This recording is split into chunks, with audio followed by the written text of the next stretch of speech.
Never bring kids to White Rock Creek. Look, I know that White Rock Creek has been a popular location for hiking and stuff like that, but that doesn't mean it's safe. I don't know if adults are safe at White Rock Creek, but I do know for a fact that kids are not. It's because of Hippity Hop, or what the media has labelled the Bunny Man. Let me just say that it wasn't a man in a costume that I met at White Rock Creek in 1989. He was a real bunny-like creature. I know that it sounds made up, but it's true. His white fur, his big smile, his even bigger eyes, they were all real. And he wasn't a friendly rabbit either. He might seem like it at first, but do not trust him. Ever. He'll try to befriend children and eventually try to keep them at White Rock Creek forever. I'm writing this as a warning, and maybe as a goodbye. This is what happened when I visited White Rock Creek. It all started on the bus me, other kids, and teachers from my school were travelling in. We were staying at White Rock Creek for a few days to study wildlife in the area. I was sitting with my best friend Zach, and we were just talking about stuff kids in the 80s would talk about, like arcades and horror movies. I was looking out the window while Zach was talking about how Freddy Krueger would beat Jason Voorhees' butt. That's when I saw the sign for White Rock Creek, the place all of us would be staying for the next few days. But something in the bushes caught my eye. 2 big rabbit ears stuck out behind a bush. They looked to be at least 1 feet tall, which were big for regular rabbit ears. I guess you could say that I was curious to know what the ears were attached to, but they suddenly vanished into the bushes in a split second. I turned to Zach, who was still talking about the battle of Jason versus Freddy. "Did you see that?" I asked, pointing out the window. Zach stopped talking and tried to look out the window. "See what?" he asked. "Those big rabbit ears," I said. "They were like 1 foot tall." Zach scoffed. "You think that a giant rabbit is in the woods? You need help." I looked back outside the window, but we had already passed where I saw the ears sticking out. "I know I saw something," I said. "Something was sticking out of the bushes. Maybe it wasn't rabbit ears, but there was definitely something there." I turned back to look at Zach, who only said, "Maybe." He started talking about his earlier topic, but I didn't really listen. I was still thinking about what I saw in the bushes. When we arrived at White Rock House, Miss Donald said for all the kids to exit the bus first. Once we did, she did a head count to make sure we were all there. I turned around to see the white building that stood behind us. It was a big wooden house, 4 stories high, and was painted white all over. The steps leading up to the porch looked like they could collapse at any second, and the white paint was starting to peel off the walls. It looked pretty spooky to me, but no one seemed bothered by the house when we went inside. The first floor had 5 rooms, a living room, a kitchen, a bathroom, and 2 bedrooms. Some of the kids and chaperones would be put into the 2 bedrooms on this floor, and everyone else would sleep in the rooms on the upper floors. Me and Zach, already partnered as bunkmates, were situated on the bunk bed closest to the window on the first floor. Another kid and a chaperone would be sharing the room with us. Miss Donald said that we could explore around the house while the teachers and chaperones unpacked for the night. Me and Zach went out behind the house, where a little tire swing sat under a tree.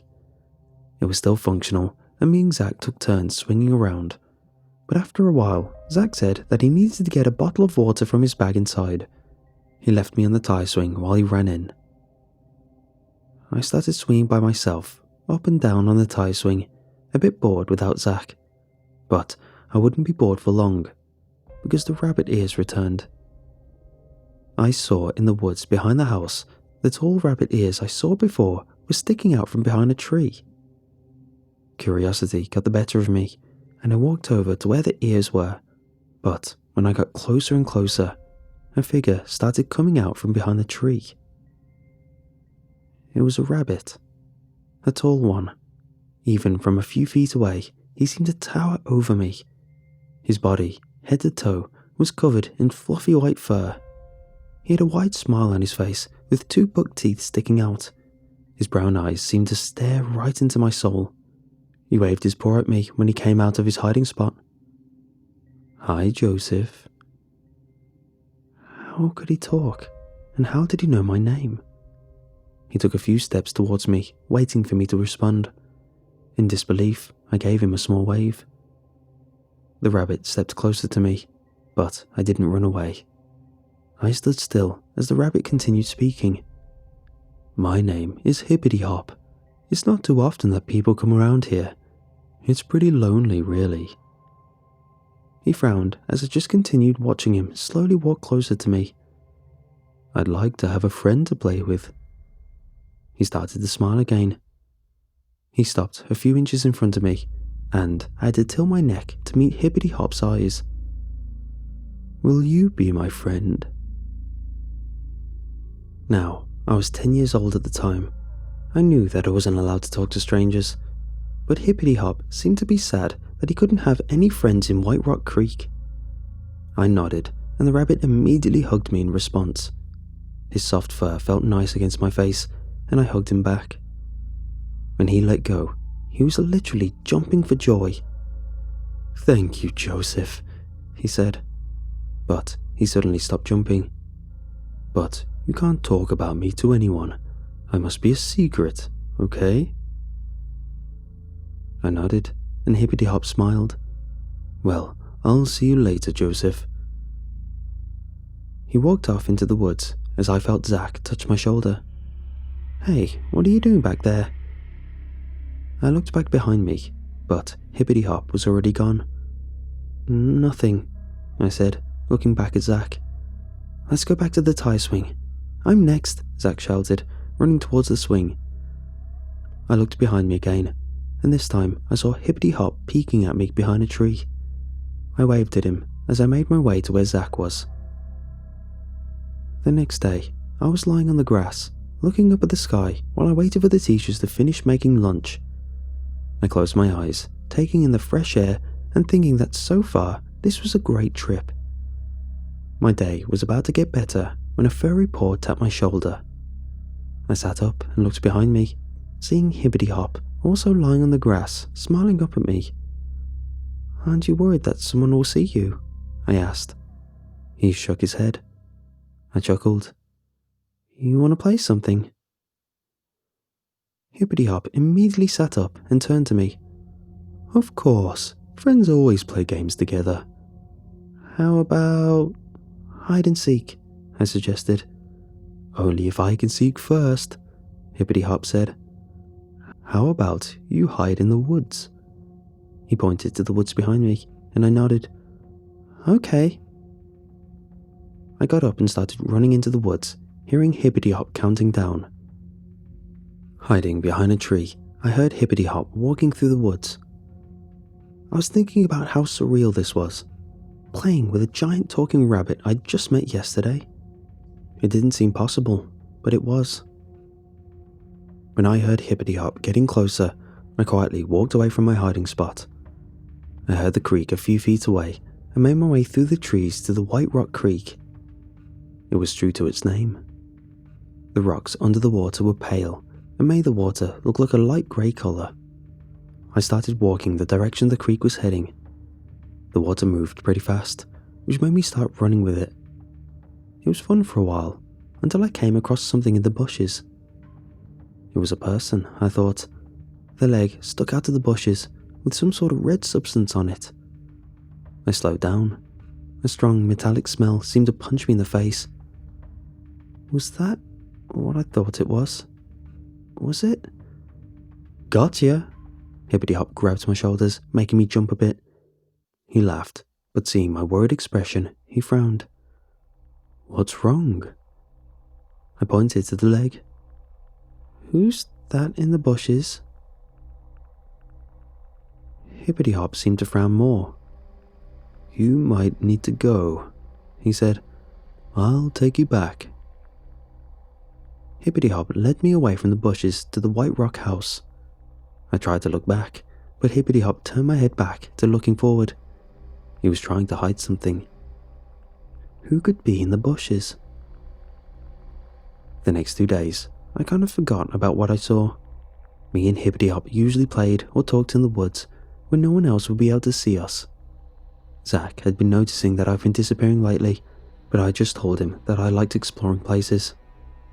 Now, it was the 5th day at White Rock Creek, which was the last day we would be here. I was sad because I wouldn't be able to play with Hippity Hop anymore after we left tomorrow morning.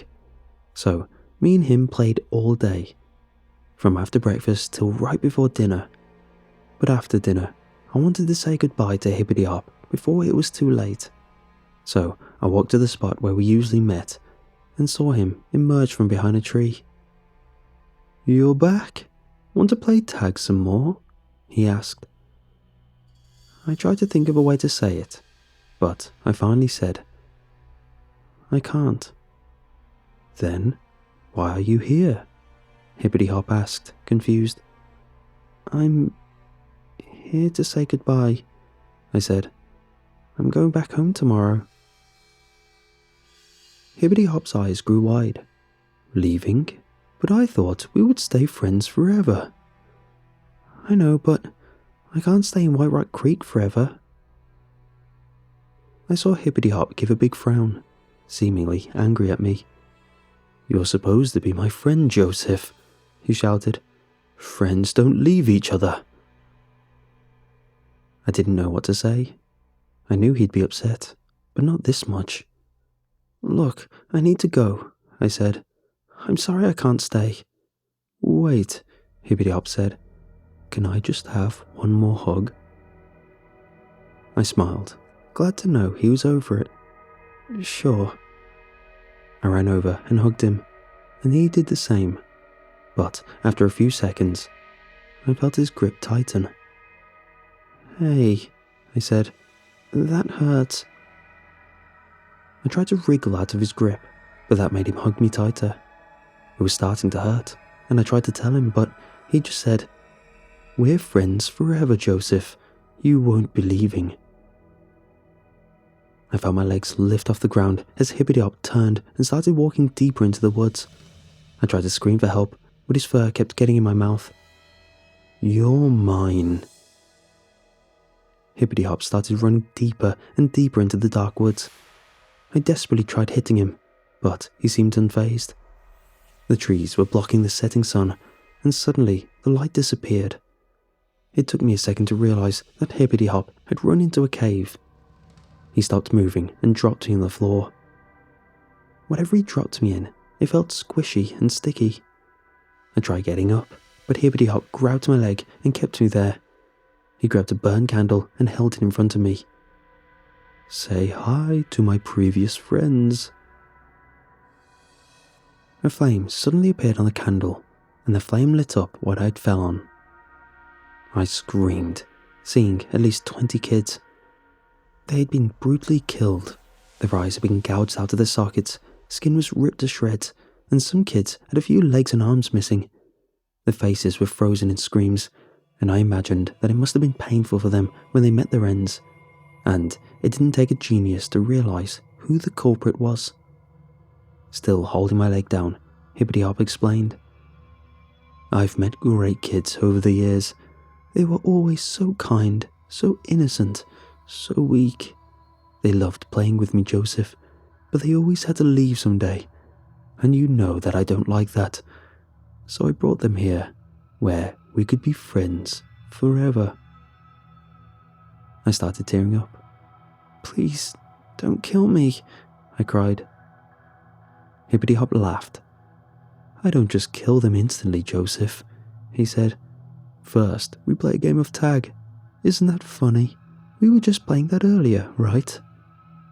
I slowly nodded. Hippity Hop smiled, but it was more terrifying than sweet. "Joseph, if you can get back to White Rock House without me tagging you, I'll let you go. But," his smile widened, "if I tag you, you'll join them." He gestured to the dead kids in the cave. "Got it?" I nodded once more. "Good," Hippity Hop said. "You have 30 seconds. He started counting, and I quickly tried to get up and out of the cave, but I slipped on some blood from a kid's chest and managed to lose 6 seconds of running trying to get back up. The woods had gotten even darker than before, and I felt like I was going nowhere as I kept running towards the direction I thought White Rock House was in. I didn't stop to take a breather. I didn't look back. I just kept running and running, knowing that Hippity Hop would be right behind me very soon. I heard him. I didn't know if he was behind me, but I knew he was running, and he was running a lot faster than I was. This somehow helped me run faster, as I kept thinking that I would see White Rock House and I would be safe. But it wasn't the house I saw first. It was Zach. He was calling for me. I yelled for him and started waving my hands, but I closed my mouth as soon as I could. Zach heard me, but so did Hippity Hop. I knew because I heard him stop in his tracks and start running directly behind me. "Zach!" I screamed. I saw Zach turn around and look at me. "Joe, what are you—" I bumped right into him, knocking us both to the ground. "Hey, get off," Zach said. But when he saw my tearful eyes, he asked, "What happened to you?" "Hippity Hop," I yelled. "He's going to get me if I don't get to the house." White Rock House was a few yards away, and I pulled Zach up. "Who the heck is Hippity Hop?" he asked. "Me." A figure appeared behind Zach. It was Hippity Hop, but now more disturbing than I'd ever seen. His mouth was open in a devilish grin, full of sharp teeth that were stained with blood. His white fur was ripped, and blood drained out of scars on his body. He seemed to be a foot taller and skinnier. I could see the bones pressed against his skin. Zach turned around, seeing what used to be the Hippity Hop I remembered. Almost immediately, the creature grabbed Zach in a hug. I remember Zach trying to scream, but he was muffled by the fur and blood from the creature. He looked at me with a wide smile and said, "Thank you for the new friend. I'll be sure to pay you a visit when you return, Joseph." The creature and Zach disappeared into the woods, with me screaming for Zach to be let go. But he didn't return. All I could do was return to White Rock House and tell what happened, no matter how crazy it sounded. There were a few teachers already calling my name as I emerged out of the woods, my clothes covered in the blood from the corpses of the kids from the cave. Mrs. David, one of the chaperones that was outside at the time, screamed when they saw me covered in blood. The teachers and a few kids came over. "What happened?" Miss Quinn asked, and I told them. At first they seemed to tune me out during the middle of the story, but started listening again when I said that Hippity Hop took Zach. Everything after that is a blur. I remember the police were called, and 2 groups of adults were sent into the woods to search for Zach. They found him, along with the other victims in Hippity Hop's cave, and after all these years, I still wish I could have saved him.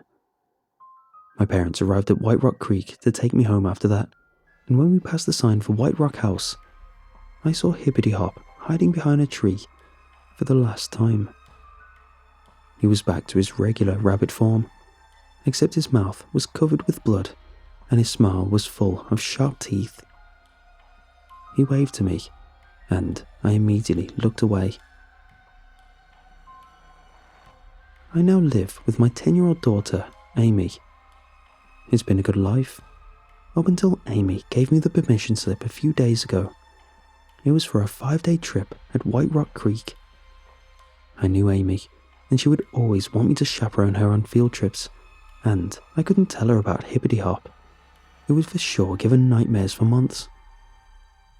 I know it's stupid to go back, but Amy really wants to go on this trip, and I would do anything to make her happy after the divorce. So, like I said before, this is like a goodbye from me. Hippity Hop's words are repeating in my head now. I'll be sure to pay you a visit when you return.